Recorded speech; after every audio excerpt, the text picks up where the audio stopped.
Welcome to this episode of Living in Tucson, your Tucson real estate connection. In this episode, I'm going to go over the good, the bad, the ugly of an Airbnb here in Tucson. We're going to show you everything that we've learned up to this point. So if you're looking at an Airbnb, you can learn from our mistakes.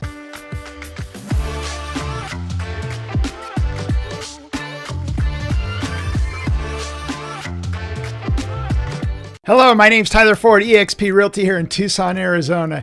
And we recently bought a townhome that we remodeled and doing an Airbnb. And we've got quite a few rentals. We've always been intrigued by the Airbnbs. I've got quite a few clients that have done Airbnbs. And so we wanted to do one for ourselves and reveal the good, the bad, the ugly, everything that we've learned. We're going to go through some numbers and just go through a case study. And we've already done 2 videos you can go watch to get up to speed in terms of where we're at with this Airbnb. But the big thing for me was that in the summer months, I always thought that we would be completely dead. We wouldn't have any guests staying there, and everybody that I've talked to said that that was not the case. So our goal is that if we could get as close to break even in the summer months, June, July, mid-September, then it would be an absolute home run, and our gross income, annual gross income, would be about $30,000 to $40,000 more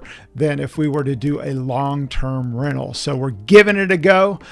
This is going to be a case study that we're going to do over the course of the year because it's going to take some time for the numbers to play out to really get a good handle on what's going on. But we're 3 months into our Airbnb, and I'm going to go over some of the do's and don'ts, things that we've learned, tweaks that we've made in order to make it easier for us to manage and for the guests to have a better experience when staying at our Airbnb. To this point, our biggest challenge has been the checkout time. And when people book on Airbnb, it lets them know when the checkout is. And for whatever reason, they're just not paying attention to it. And the other thing that we did, and I'm actually going to do a better job in a couple different ways, and I'll explain, is that we created on Etsy, I found a place where we could get house rules. And within the house rules, I've got the checkout time on there. But for whatever reason, people aren't seeing it and they're asking when's checkout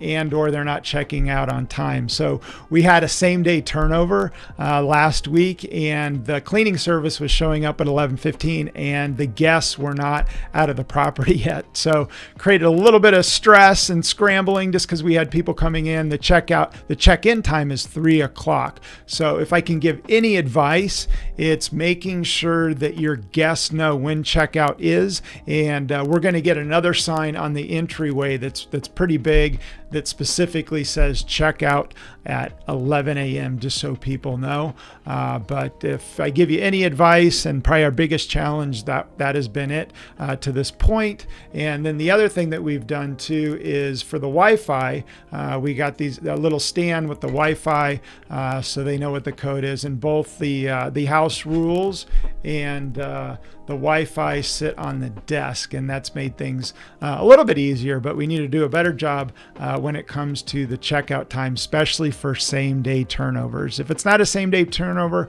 probably not the end of the world. But again, if you've got a same day turnover and doing the linens and the changeover and everything, it can take 3 to 4 hours to get everything done. So it can be a little bit stressful if they're not getting out on time, especially if your cleaning service is showing up right when they're getting out. We're at our townhouse in our Airbnb, and over the last 3 months, we've learned a ton. Got a lot of really good feedback. The reviews have all been 5-star reviews, but the feedback and the questions that we're getting have been the same. So as a result, we've made some tweaks over here to make it easier for ourselves to manage and also a better experience for our guests and helping others learn from our experience in terms of the good, the bad, and the ugly of an Airbnb. So I'm going to switch the camera around. Hopefully I'll keep it nice and smooth so you don't get dizzy watching it. But I'm going to go over some of the tweaks that we've made in our Airbnb. The door going out to the backyard is a little tricky to lock and open, and it's been one of the main questions. So as a result, I bought a little label machine and put the instructions right on the door to show them how to open and close the door, which has definitely helped. So this label machine, we've labeled a few things in order to help guests out and make things easier. So I'm going to go over a couple other things that we've done as well. The AC unit is another thing that we labeled. The button, people were missing the button on the right side. It's a digital system. Actually, we can also monitor from our phone, which is nice. But in the summer months, AC and the electric bill can be through the roof. So one of the things that we're asking our guests to do is when they leave, if they could turn it to 78 degrees. And since putting this on here, they are. Again, I can monitor this from my phone so I can kind of see what's going on from a temperature standpoint. But we labeled the AC, the heat, and the HVAC system to give the guests instructions on how to use it.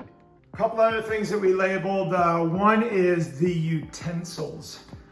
Guests were having a hard time finding the utensils. When we did the custom cabinets, we put in this utensil drawer right here, and guests were not knowing where the utensils were. So as a result, we labeled that, and that fixed that problem.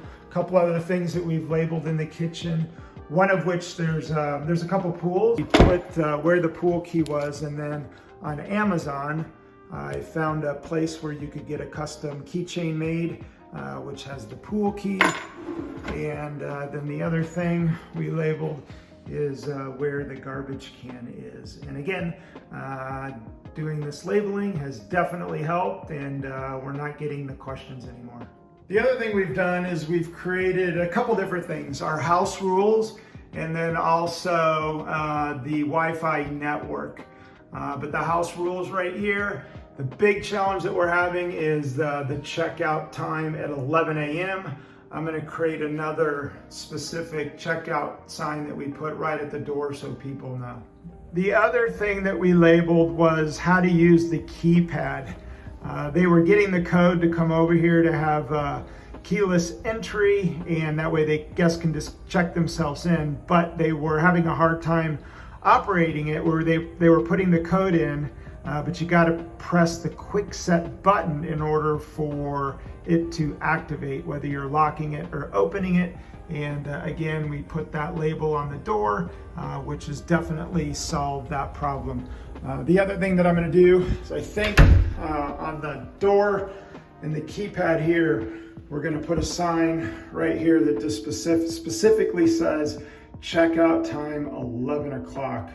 So again, that's our biggest challenge has been checkout time. Another thing we did, and it was a hard decision to make, is there was a tree right here, and we'll have some before and after photos, but this tree was a mess. May, June, when the pollen was dropping, it just created havoc for the backyard, and it was also starting to buckle some of the pavers, so we decided to take it down. It was a hard decision, but again, it was just a constant mess, and people were having a hard time enjoying the back patio just because the amount of leaves and pollen that it was dropping. So we decided to take down the tree. So again, our biggest challenge so far and the biggest issue that we've had is the checkout time. And we're gonna put a specific sign up right on the door that's much bigger and just addresses the checkout time. So hopefully that will solve that problem, especially for the bookings where you've got a turnover in the same day. It's really important that they're out of here by 11 so you can get the cleaning crew in and get it cleaned up, beds turned over, so you can have it ready to go by check-in, which is at 3 o'clock. So that's the big thing that we're gonna work on, just to make sure that people understand the checkout. And the other thing that we've done is we have an intro video that we welcome them and thank them, and then we go over a lot of the things that I just talked about, and that is the welcome video that they get before they get here. So that's been helpful as well. Going into our Airbnb during the summer months, we were actually going to do the turnover and the cleaning ourselves. My wife was going to handle that, And we wanted to learn and just really understand all the little details of everything that needed to be done, and also trying to save a little bit of money during the summer months when we knew it was going to be slow.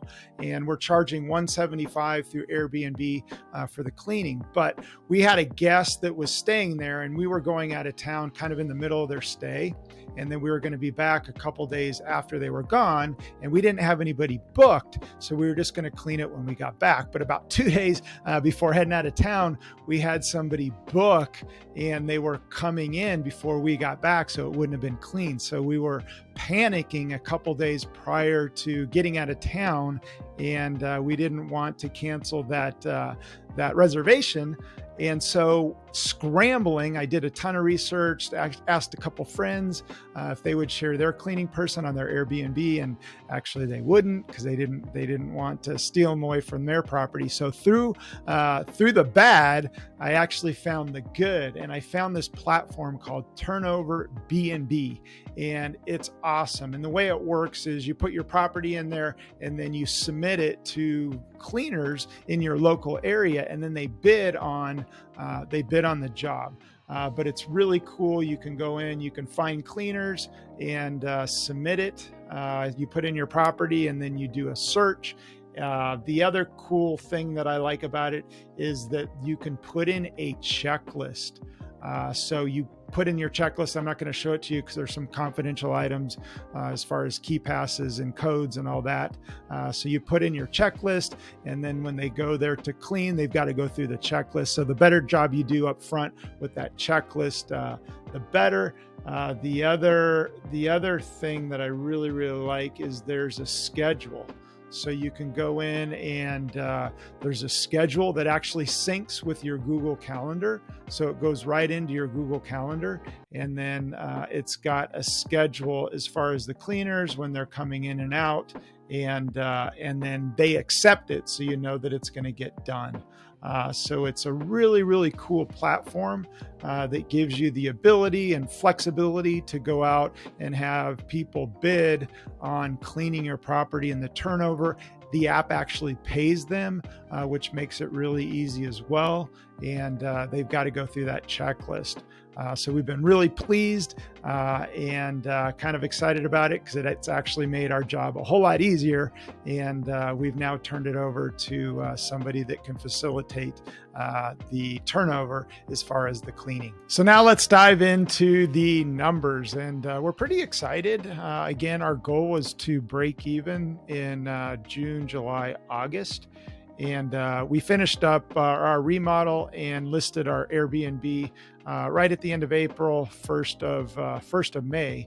And May turned out to be a pretty solid month for a new listing on Airbnb, where our total payout was $2,496.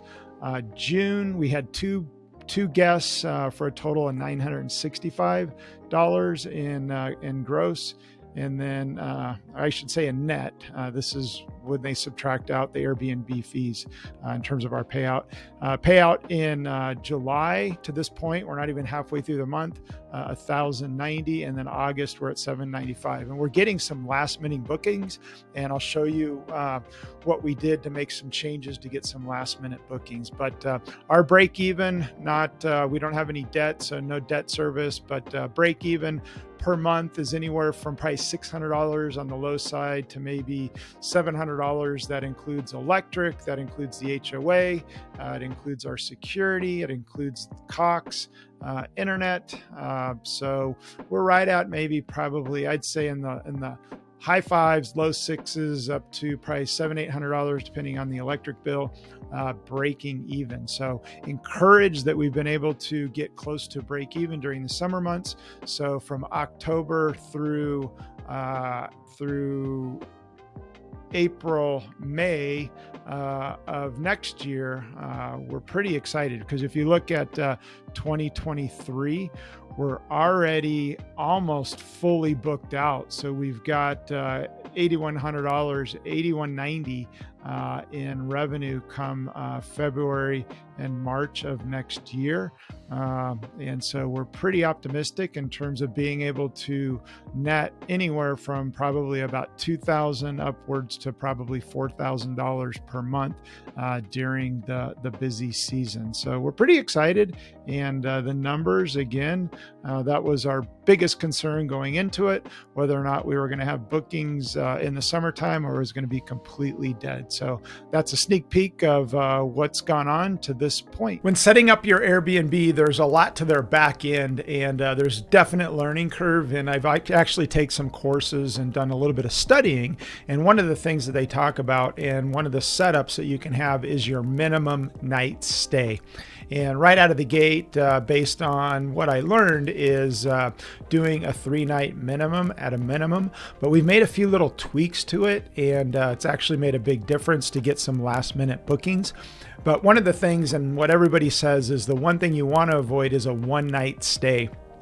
And that's where the majority of your bad reviews come, or people that stay one night. And if you think about it, anytime you travel, usually you're a little wound up and you've had a long day of travel, and that's when you're most aggravated and just not at ease yet, and it usually takes a couple days to unwind. So if you do a 1-night stay, a lot of times people are just they're unhappy and they just don't have any time to kind of unwind. So as a result, you end up getting some worse reviews just because they haven't given your place time. So we started out with a 3-night minimum, but the tweak that we made is we did change to a 2-night minimum from Sunday until Thursday. And then if somebody were to book on a Friday, it's a 3-night minimum. So they would then occupy the entire week. But we've had some last minute bookings during the weekday to do a 2-night minimum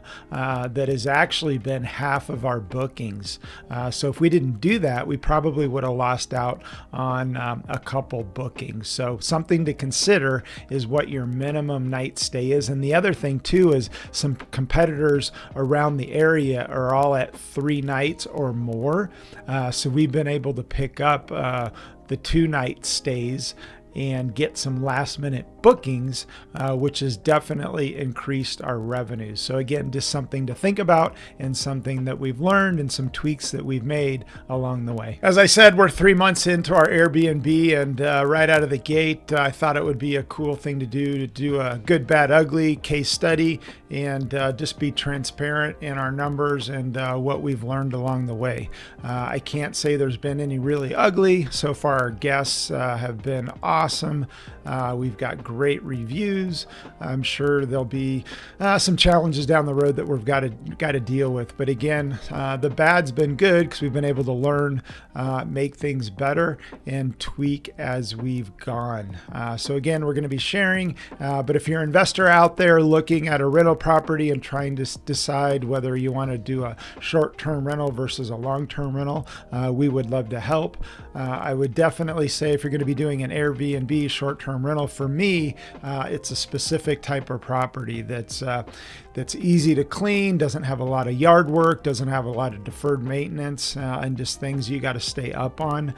We do have quite a few single-family properties that we do have as long-term rentals. And initially, I was going to debate on whether we would turn those into Airbnbs. But again, I think what we're going to do is just stick to more townhome condo-like properties for our Airbnbs and keep our single family homes longer term rentals. So we've got a nice little mix of cash flow coming in. And again, on the Airbnb side, it is more management in terms of the turnover and just the furnishings and all the things that you've got to do. Another criteria for us is this townhome that we got is really close to where we live on the east side of Tucson. So if anything goes wrong or we need to go over there and do something, we can be over there really, really quick. So I don't know if I'd want to do an Airbnb that wasn't close to where I live, especially if you're self-managing. If somebody else is going to manage it, that's a totally different story. But for us, it's all about cash flow and putting as much money in our pocket. And so we're choosing properties both on the long and short-term rental side of things that are within a certain area and close to where we live, which makes things a whole lot easier. Hope you enjoyed this video and got some value out of it, especially if you're an investor looking to possibly want to get an Airbnb, or kind of deciding whether you do want to do a long-term or a short-term rental. And so again, we're just sharing what we've learned to try to help people make some decisions and learn from our mistakes. But if you like this video, do me a huge favor. Give me an internet high five by liking it. If you've got any questions or comments, go ahead and comment below. And for more awesome videos about living in Tucson, your Tucson real estate connection, go ahead and subscribe to the channel. In the meantime, make it a great day.